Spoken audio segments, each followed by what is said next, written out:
Petrol பங்கில் car நிற்கிறது. Petrol நிரப்புகிறான் Alexander என்கிற ஊழியன். பெட்ரோல் நிரப்பிக் கொண்டிருக்கிற பொழுது அவன் காரை உற்று கவனிக்கிறான். முன் இருக்கையில் ஹிலாரி இருப்பதை பார்த்து கண்ணாடியை தட்டினான். கண்ணாடி ஒரு இன்ச் இறக்கப்பட்டது. ஹிலாரியை பார்த்து ஹவாரி ஹிலாரி என்று கேட்டான். அவள் ஐ ஆம் ஃபைன், நீ எப்படி இருக்கிறாய் என்று அவள் திருப்பி கேட்டாள். ஐ ஆம் ஃபைன் என்றான் அலெக்சாண்டர். பெட்ரோல் நிரப்பப்பட்டது. கார் புறப்பட்டு போய்விட்டது.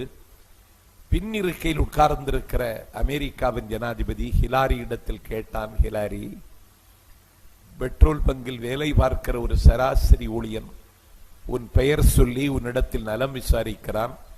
நீ அவனுக்கு குளிர்ந்து பதில் சொல்லுகிறாய். அவனை முன்னும் பின்னும் தெரியுமா ஹிலாரி என்று கேட்டான். ஹிலாரி சொன்னால், முன்னும் பின்னும் தெரியுமாவா?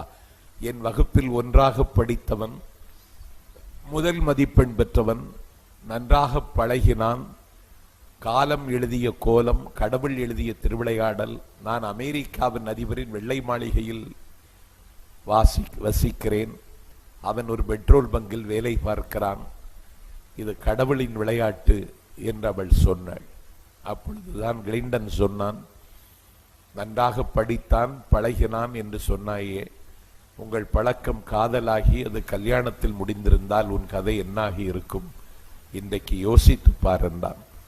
அப்பொழுதுதான் ஹிலாரி ஒரு நமிட்டு சிரிப்பு சிரித்து கொண்டு சொன்னாள், ஒன்றும் ஆகி இருக்காது, அவன் ஜனாதிபதி ஆகியிருப்பான், நீ பெட்ரோல் பங்கில் வேலை பார்த்து கொண்டிருப்பாய் என்று சொன்னான்.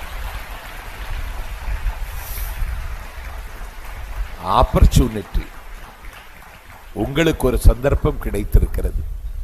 உங்களை பார்க்கிற பொழுது ஒரு சின்னஞ்சிறிய கிராமத்தில் பிறந்த நான், எனக்கு இந்த சந்தர்ப்பம் கிடைக்கவில்லை என்று ஏங்குகிறேன்.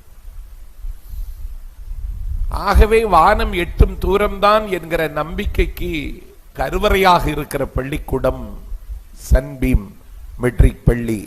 இதை மத்தளம் கொட்டி வரிசங்கம் நின்றுதி எந்த மன்றத்திலும் என்னால் சொல்ல முடியும். Life is real, life is Ernest. வாழ்க்கை என்பது ஒன்றரடியில் பிறந்த ஆறடிக்கு வளர்ந்து மண்ணுக்கு உரமாவதல்ல.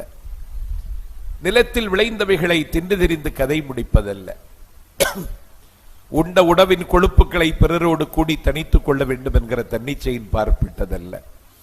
வாழ்க்கை என்பது வாழ்வாங்கு வாழ்வதுதான். அந்த வாழ்வாங்கு வாழுகிற வாழ்க்கை என்பது வரலாற்றில் நம்மை பதிவு செய்வதுதான். ஒரு சாதாரண விவசாய குடும்பத்தில் பிறந்த பிள்ளைகள் நீங்கள். எதிர்நீச்சல் போடுகிற பெற்றோருக்கு பிறந்த பிள்ளைகள் நீங்கள். உங்களுக்கு ஒரு தரம்